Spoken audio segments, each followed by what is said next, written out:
So I'm going to briefly go over the WDL standard library. It's full of built-in functions and methods provided by the core WDL language to help you write more complex workflows.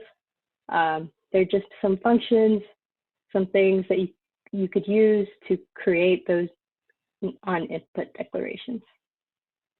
One example of that is before in the hello world task, what I had done was when I ran these commands, instead of having them go to standard out, I had redirected them and appended them to a file that I defined as hello text.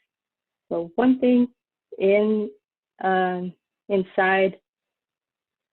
our WDL or part of the WDL standard library is you can use the standard out function to instead capture all the output from running our command or running our task, and also save that into the out file rather than a specific file that we name.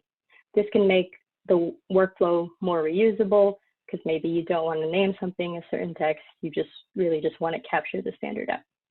There's a bunch more functions and useful things in the WDL standard library.